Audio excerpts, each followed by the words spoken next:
Et, et soyez les bienvenus une fois de plus. Amen, amen. Ça fait 3 semaines que nous avons commencé avec vous des séries des enseignements qui parlent sur la lumière divine. Et le dimanche passé, nous avons parlé de la lumière comme étant notre équilibre. Et nous nous sommes appuyés sur le texte qui est tiré d'Ésaïe chapitre 60, le verset 1er, où la Bible me dit « Lève-toi, sois éclairé, car ta lumière arrive ».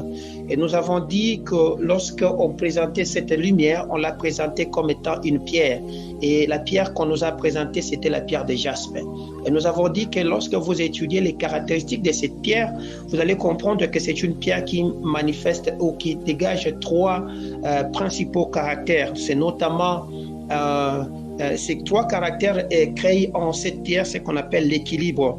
Alors chaque personne qui s'incarne ou voit s'identifie à cette pierre comme Christ qui était resplendissant et qui brillait comme cette lumière, dégageait en lui ces 3 fonctions qui sont notamment la ténacité, le courage et la force.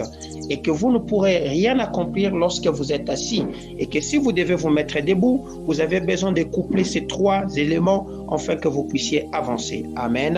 Alors ce matin, nous voulons continuer notre enseignement. Et pour cela, nous allons lire quelques passages afin de comprendre ce que le Seigneur voudrait que nous puissions comprendre au travers de cet enseignement. De là que vous allez nous suivre et d'ici, je vous salue au nom de Jésus.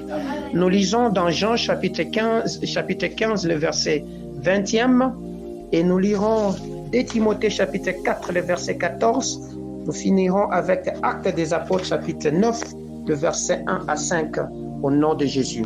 Jean chapitre 15e, le verset 20e, voici ce que la parole de l'Éternel me dit dans ma version, au nom de Jésus. Souvenez-vous de la parole que je vous ai dite, le serviteur n'est pas plus grand que son maître. S'ils m'ont persécuté, ils vous persécuteront aussi. S'ils m'ont gardé et s'ils ont gardé ma parole, ils garderont aussi la vôtre. Amen. 2 Timothée chapitre 4, le verset 14. Voici ce que la parole de l'Éternel me dit, toujours dans ma version, au nom de Jésus. La Bible me dit, au verset 14e, « Alexandre le forgeron m'a fait beaucoup de mal. Le Seigneur lui rendra selon ses œuvres. » Nous lisons Actes des Apôtres, chapitre 9, le verset 1 jusqu'au verset 5e. Actes des Apôtres, permettez-moi de le retrouver rapidement. Le chapitre 9e, le verset 1 à 5, voici ce que la parole de l'Éternel me dit.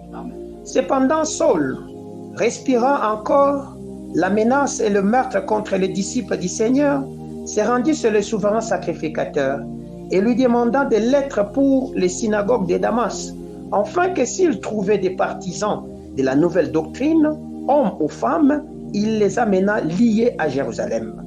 Comme ils étaient en chemin et qu'il approcha de Damas, tout à coup, une lumière venant du ciel resplendit autour de lui.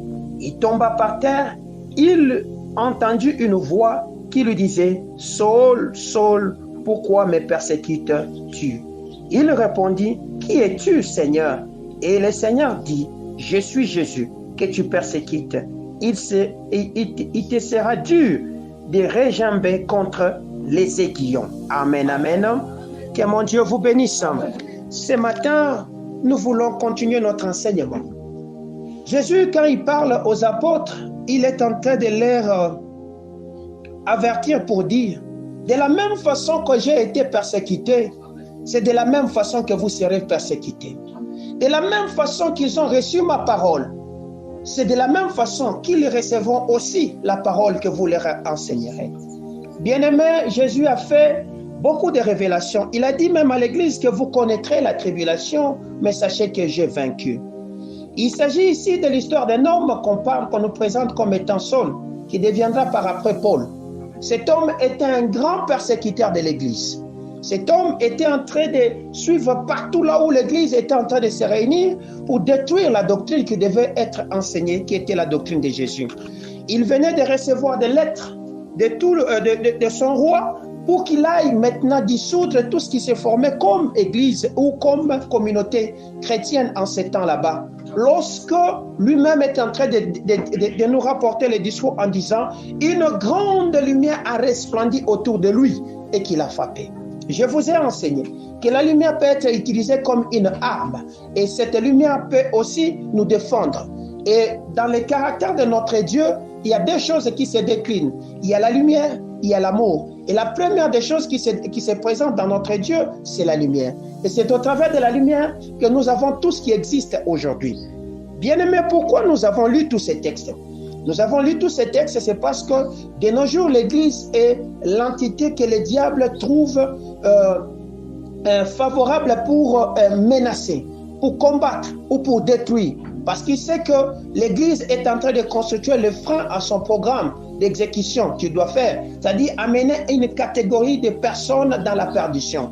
Et aujourd'hui, nous le connaissons. Et ces éléments, les gens qui sont en train de menacer cette Église ou qui combattent l'Église, ce n'est plus des démons, c'est devenu en réalité des hommes qui ont des idéologies qui ne sont pas des idéologies de Dieu et qui nous infiltrent aujourd'hui et qui nous font plus du mal. Dans l'église d'Éphèse, il y avait un homme qu'on appelait Alexandre. C'était un forgeron, c'est ça son métier. Cet homme, quand vous lisez son histoire, on cite au moins 3 fois le nom d'Alexandre Forgeron dans la Bible. Je ne sais pas s'il s'agit du même Alexandre Forgeron, mais celui que je vais vous parler ce matin, c'est celui que le Seigneur est en train de parler par la bouche de Paul pour entrer d'avertir son serviteur qui s'appelle Timothée du danger de cet homme là-bas. Comment est-ce qu'il avait fait du mal à cet homme?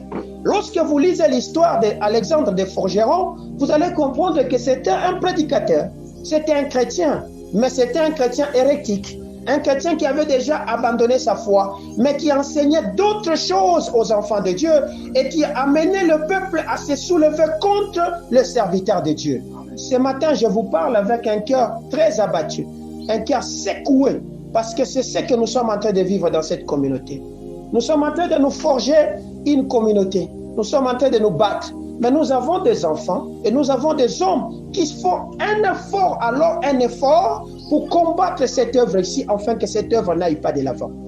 De la même façon que Paul a été combattu sur le chemin de Damas, c'est de la même façon que je te présente la lumière. Vous ne pourrez jamais combattre la lumière, car la lumière ne se fera jamais combattre.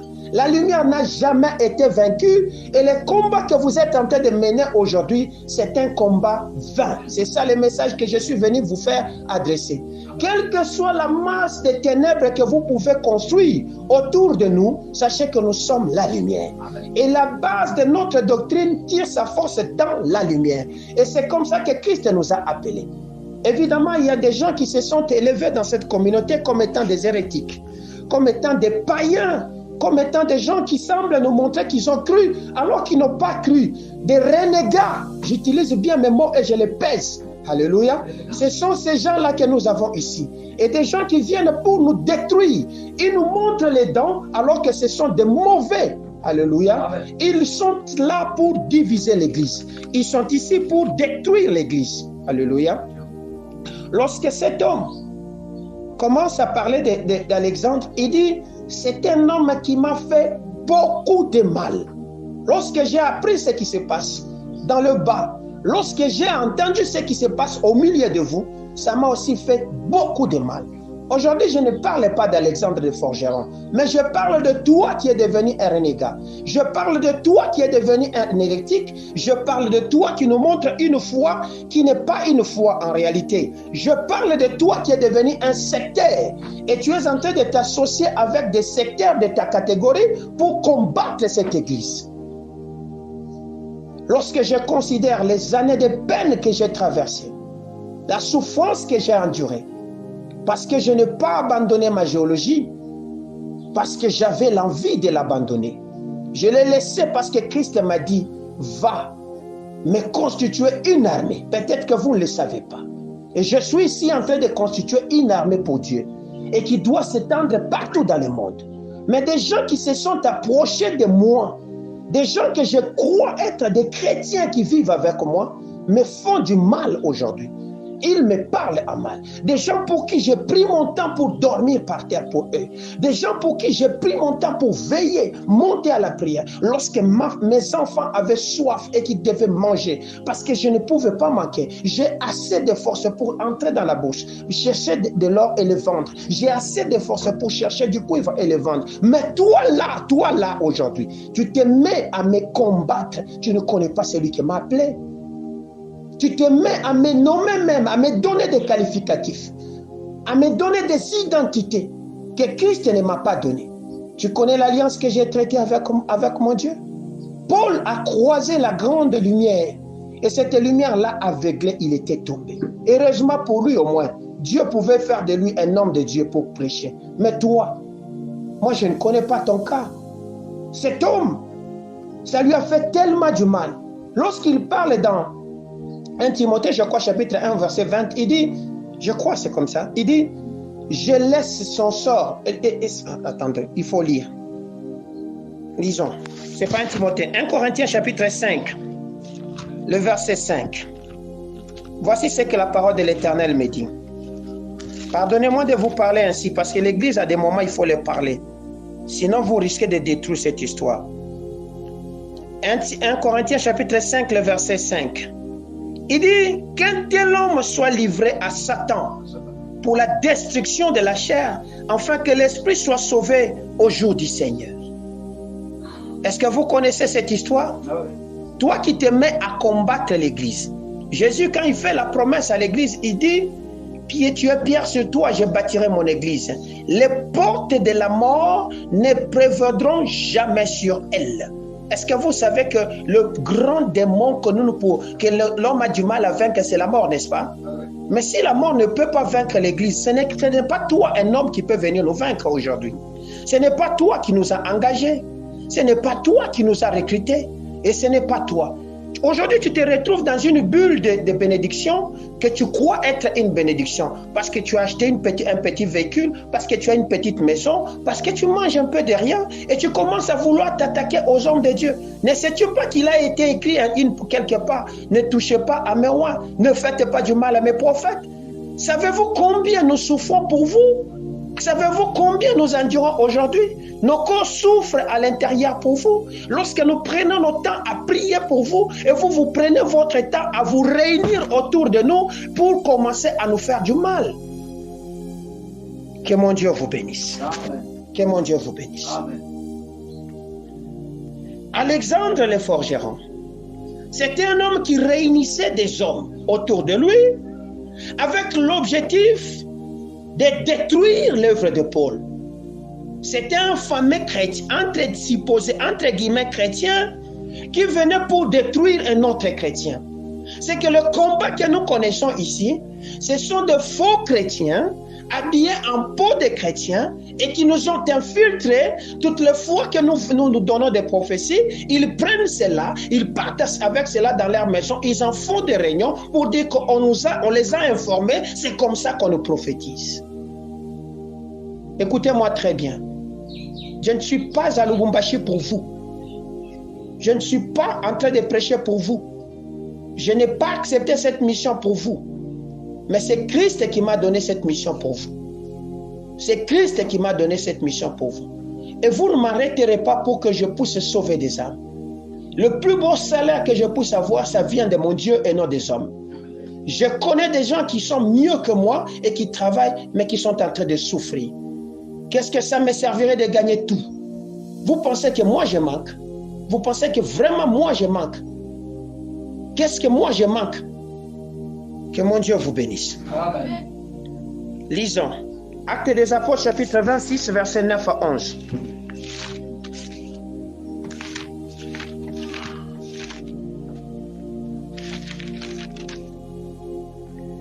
La Bible me dit, pour moi, j'avais cru devoir agir vigoureusement contre le nom de Jésus. C'est ce que j'ai fait à Jérusalem. J'ai jeté en prison plusieurs des saints ayant reçu ce pouvoir des principaux sacrificateurs. Quand on les mettait à mort, je joignais mon suffrage à celui des autres. Je les ai souvent châtiés dans toutes les synagogues et je les forçais à blasphémer. Dans mes excès, de fureur contre eux, je le persécutais, même jusque dans les villes étrangères. C'est Paul qui parle. Il parle devant Agrippa. Il dit ce qu'il était en train de faire. C'est ce que toi, tu es en train de faire. Tu es en train de faire ce que Paul fait exactement. Pousser les autres à blasphémer l'œuvre que nous sommes en train de faire ici. C'est ce que toi, tu as commencé à faire. Tu as besoin de croiser la lumière? Ou tu penses que la lumière, elle est inoffensive et que la lumière ne peut pas te détruire? Tu le crois vraiment? Tu crois vraiment que tu peux résister à la lumière? Tu crois vraiment que tu peux faire face à cette lumière que nous prêchons aujourd'hui dans cette ville? Tu le crois vraiment? Le temps est arrivé pour toi de te repentir. Ton orgueil est allé tellement loin. Et là que tu as touché à un très mauvais endroit. Ce n'est pas à Chandelier d'Or que tu peux toucher. Si tu avais l'habitude de toucher dans toutes les églises où tu touchais, ce n'est pas ici que tu faut toucher. Parce que ici, là où tu touches, tu es en train de courir un très grand danger, je te dis. Un très grand danger. Il est grand temps que tu reviennes à la raison. Ce message, je le laisse uniquement pour toi. Parce que je sais que tu me suivras. Je le laisse pour toi. Fais très attention. Fais très attention. Parce que tu ne connais pas la peine que j'endure. Le Seigneur nous a fait endurer, nous, des maladies dans notre corps. Depuis que nous sommes sur la terre, jusqu'à aujourd'hui, pour vous. Le Seigneur nous a fait endurer la peine de manquer à cause de vous. Le Seigneur nous a fait priver des opportunités pour vous. Le Seigneur nous a retenus dans cette ville pour vous. Je ne pouvais pas être ici. Mes amis sont ministres aujourd'hui dans cette nation. Mes amis sont élevés en dignité dans cette nation. Mais lorsque des gens comme vous se mettent à me blasphémer moi, blasphémer les dieux que moi je sers, je ne peux pas le supporter. Vous m'avez fait vraiment du mal. Alors vraiment du mal. Mais sachez-le que je suis un fils de lumière. Et que ce que vous faites dans le secret, ça finit toujours par apparaître parce que nous sommes la lumière. Votre erreur, c'est que vous êtes en train de faire ces histoires, au lieu de partir au loin de nous, mais vous venez encore nous côtoyer. Vous pensez que vous allez vous cacher dans la lumière? Mais nous vous connaissons. Ce que vous faites dans le secret, nous le voyons de plein jour. Nous le voyons devant nous. Alléluia. Lorsque cet homme a fait du mal à Paul, Paul a livré son sort à Satan pour la destruction du corps. Vous voulez qu'on vous livre à Satan pour la destruction de votre corps? Ou vous pensez que ce pouvoir était seulement à Paul? Et que nous ne sommes pas des serviteurs de Dieu? Vous voulez vraiment qu'on arrive à ce point là-bas? Il est grand temps que celui qui est en train de faire ces choses, de me chercher et de se repentir. Que mon Dieu vous bénisse. Cet homme réunissait autour de lui les païens. Il réunissait autour de lui ceux qui prétendaient croire en Jésus. Il réunissait les renégats, c'est-à-dire les gens qui n'ont plus de foi. Il réunissait des secteurs autour de lui. Maintenant, il les mettait ensemble pour combattre l'Église. C'est ça la stratégie de ce qu'on appelle Alexandre de Forgeron. Nous avons des Alexandres de Forgeron dans nos familles. Nous avons des Alexandres de Forgeron même dans nos couples. Vous pouvez voir votre femme devenir votre Alexandre de Forgeron. Et commence à vous combattre. Vous pensez que vous êtes en train de faire route ensemble alors qu'elle est en train de vous combattre. Vous lui dites non et c'est ce qu'elle fait. Elle s'associe avec des renégats. Elle s'associe avec des secteurs pour bloquer votre œuvre. Est-ce que de telles personnes, il faut vraiment continuer à leur montrer les dents parce qu'on est chrétien?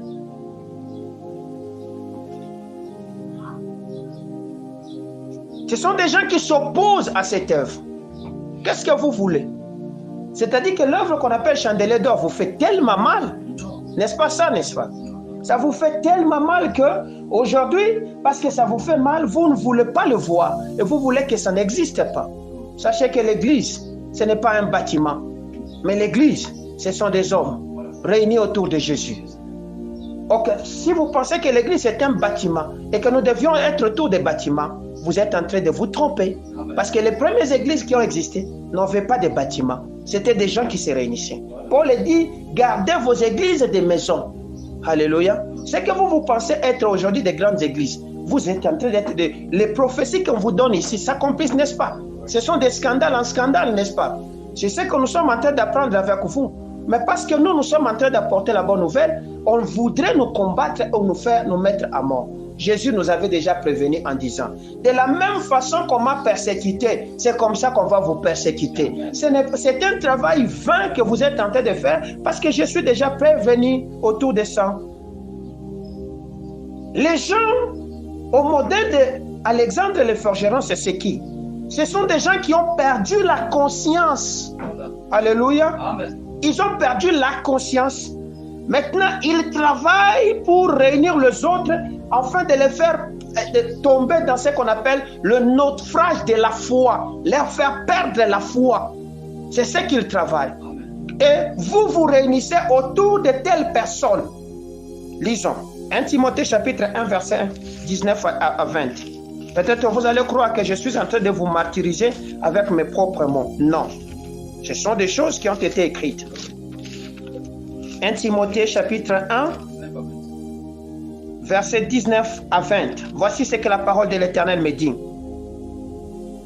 En gardant la foi et une bonne conscience, cette conscience, quelques-uns l'ont perdue, ils ont fait naufrage par rapport à la foi.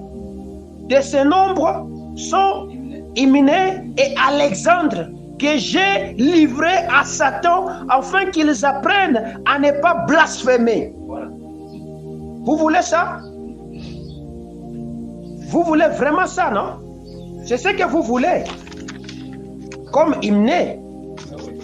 Vous voulez comme Alexandre le Forgeron, qu'on vous livre à Satan. Des gens qui entraînent les autres à faire naufrage dans la foi. On a bien dit naufrage dans la foi. C'est-à-dire le bateau a chaviré. Les gens qui couraient bien, les gens qui avançaient bien, vous les avez arrêtés parce que nous les avons amenés au baptême. Alléluia. Amen. Des gens qui ont donné leur vie à Jésus, ils veulent servir Jésus, vous les avez arrêtés parce qu'ils ont cru. Ce sont ces gens-là que vous voulez amener à faire naufrage dans la foi. Ce sont ces gens là-bas. Hyménée et cet homme d'Alexandre s'étaient associés. Ils combattaient l'église alors qu'ils étaient chrétiens à l'église d'Éphèse. Vous comprenez? Mais ils s'étaient mis ensemble parce qu'eux-mêmes, ils n'avaient plus de conscience. La conscience, c'est quoi? La conscience, c'est le siège des émotions, n'est-ce pas? C'est le siège de la pensée. Ce sont des gens qui développent des pensées contraires contre cette assemblée. Ce sont des gens qui ne pensent pas au bien de cette assemblée. Ce sont des gens qui ne disent rien de bon de cette assemblée. De telles personnes, vous ne devez pas vous associer avec eux. Nous vous le disons, vous ne voulez pas nous écouter. Qu'est-ce que vous voulez? Qu'un malheur vous arrive? Parce que vous êtes en train de connaître un semblant de bonheur aujourd'hui et que vous êtes en train d'avancer? Lorsque cette église se bat pour permettre aux enfants d'accomplir la loi que Dieu avait dit qu'il n'est pas bon que l'homme soit seul, qu'il se marie, ça devient un problème. Vous voulez que de tels enfants commencent à porter des grossesses de gauche à droite et vous fassent des enfants dans la maison. C'est ce que vous voulez, n'est-ce pas? Parce que lorsque nous annonçons des prophéties en disant faites attention, on a vu ceci, ça devient des problèmes. On ne m'aime pas autour de ça. Mais qu'est-ce que tu viens chercher parmi nous? Nous sommes la lumière. Lorsque vous faites votre vie dans le désordre et que vous venez ici, quel que soit ce que vous allez faire, dès l'instant que vous allez entrer ici, nous sommes comme un radar, on vous verra. Et nous allons dire pourquoi. Ézéchiel chapitre 33, je t'établis sur la maison d'Israël comme sentinelle, afin que ce que tu vois, tu le dises. Vous ne m'arrêterez pas à dire la vérité et je continuerai à le dire. Que ça vous fasse du mal ou pas, moi je continuerai à le dire pour le bien-être de cette assemblée. Car cette assemblée ne m'appartient pas, c'est le peuple de Dieu. Dieu m'a envoyé pour amener des gens de la captivité vers la vie, les amener à Jésus. C'est ça le travail que je ferai. Mais si vous pensez que c'est un travail anormal, un travail qu'on n'aime pas, sortez de ces milieux parce qu'on ne vous a pas convoqué. On n'est jamais allé vous chercher, c'est vous qui êtes venus vers nous. Alléluia. Parce que vous voulez commencer maintenant à amener les gens à trouver des choses, à tomber dans la foi. Des gens qui n'avancent plus, des gens qui deviennent difficiles, les chemins deviennent compliqués. Aujourd'hui, tout devient compliqué pour nous. Nous forçons Pour que cette communauté tienne, on me dit que non, vous savez que papa Elvis. Aujourd'hui, les gens commencent même à dire, nous prions vraiment que cet homme... J'ai eu des larmes aux yeux. Lorsque j'ai appris de telles choses sur moi, j'ai eu des larmes aux yeux. J'ai eu des larmes aux yeux. Certaines personnes pensent qu'ils sont tellement riches et que nous sommes tellement pauvres. Vous comprenez? Je suis un monsieur très puissamment béni. Mais certaines personnes ont pris le luxe de m'importuner et de me faire du mal, alors extrêmement mal. J'ai pris leur cas. Je suis en train de traiter leur cas devant celui qui m'a envoyé dans ce travail. J'ai une partie humaine, j'ai une partie spirituelle, mais je suis en train de déposer leur cas devant Jésus. Et c'est Jésus qui va les resplendir autour d'eux comme la lumière que Paul avait vue. Alléluia. Lui qui avait reçu la mission pour aller trouver l'église de Damas et les détruire. C'est là que sa mission s'était arrêtée. Dieu va t'aveugler dans ta vision que tu es en train de forger contre nous. Dieu va t'aveugler dans ta vision que tu es en train de croire que tu es arrivé. Et je t'annonce comme un prophète de Dieu que tu vas tomber. Dans cette ville, tu viendras te repentir ici. 1 Timothée chapitre 1 verset 20. De ce nombre sont Hyménée et Alexandre que j'ai livrés à Satan, qu'ils apprennent à ne pas blasphémer. Hyménée était en train de blasphémer. On blasphème l'œuvre que nous sommes en train de faire. Le 21 jours de prière que nous avons fait ici a fait tellement mal à Satan que ça a agité toutes les entités du monde des ténèbres et les gens se sont ligués contre moi.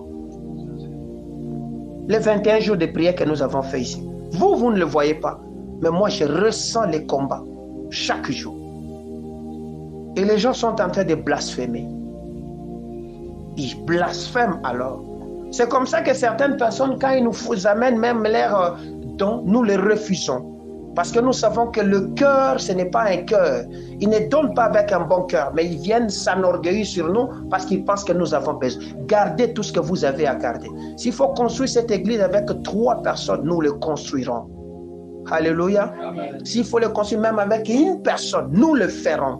Je ne suis pas orgueilleux, mais je vous dis que notre Dieu n'a pas changé. Il est celui qui, l'or et l'argent lui appartient. Il dit à Agé, as-tu vu cette maison dans sa première gloire? N'est-ce pas qu'elle était comme une ruine? La gloire de la seconde maison, elle sera plus grande que celle de la première. Si ces écrits que moi j'ai lus, ce ne sont que des écrits noirs sur des papiers blancs, gloire à Dieu, que cela n'arrive pas. Mais si celui qui a écrit ces choses, celui qui a dit ces choses, s'appelle Yahweh, et qui n'a pas été créé par un homme, vous verrez ces choses s'accomplir. Vous les verrez s'accomplir. De cette communauté sont sortis des grands, des puissants, des hommes forts qui sont partis dans le monde. Ils sont en train de faire des choses aujourd'hui. Aujourd'hui, je ne sais pas ce que nous avons fait à certaines personnes. Moi, je ne sais pas.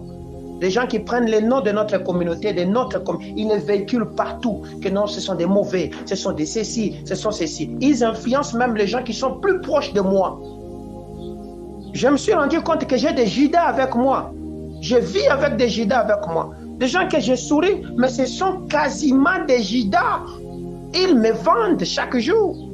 Et c'est comme ça que je sens que je suis en train de... Nous avançons avec vous péniblement. Les miracles qui étaient le nôtre sont devenus quasiment rarissimes. Parce qu'il y a des gens qui sont là pour combattre. Il y a des gens qui viennent pour écouter qu'est-ce que Dieu a dit, qu'est-ce que Dieu a fait. Pourquoi? Parce qu'ils fomentent des projets contre nous, afin de nous détruire. Tandis que nous les aimons, ils nous font du mal. David faisait cela dans le psaume 35.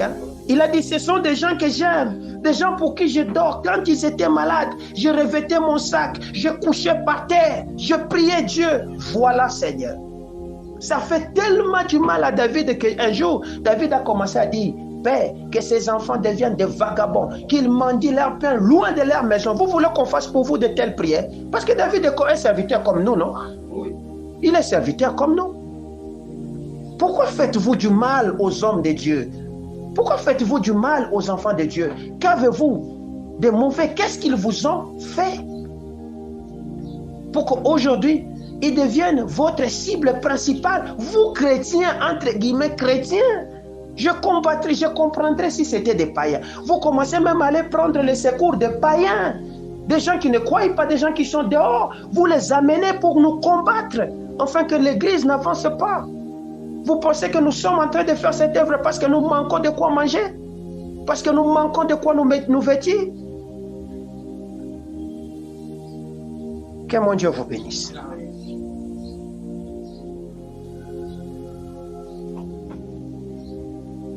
Hymne, c'était des chrétiens qui occasionnaient ce qu'on appelle des scandales dans l'Église. Aujourd'hui, nous constatons qu'il y a scandale sur scandale. On a dit, on a fait ceci, on a fait ceci. Moi, je n'évolue pas dans un tel milieu. Le milieu de colportage, le milieu de on a dit. Moi, je n'évolue pas dans ça. Je suis un monsieur qui dit la vérité. Quand il y a mal, je te dirai tout droit.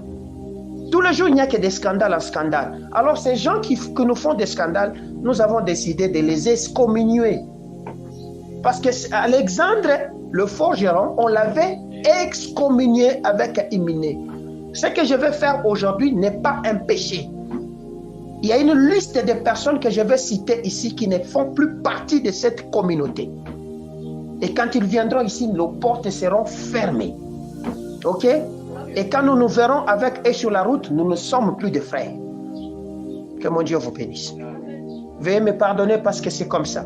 Sinon, si je reste avec ça dans mon cœur, je vais abandonner cette œuvre. Parce que je suis un chrétien, je suis aussi un homme. Je chercherai à leur démontrer que je ne manque de rien pour aller chercher, enfin de faire cela. Et que ça devienne comme si nous sommes en train de faire des concours. Moi, je ne fais de concours avec personne. Mon temps de bonheur viendra. Abraham lui-même a été béni à 75 ans, à 90, à 100 ans même. Vous comprenez? Si Dieu a dit que pour moi ça viendra à 60 ans, j'attendrai à 60 ans. Pendant ce temps-là, je travaillerai avec le minimum. Si Dieu me dit, ne te soucie pas quant à ce qu'il s'agit du manger du bois et qu'il me donnera, il me le donnera en son temps. Alléluia. Que mon Dieu vous bénisse. Est-ce qu'il y a des questions à me poser? Est-ce qu'il y a des questions à me poser?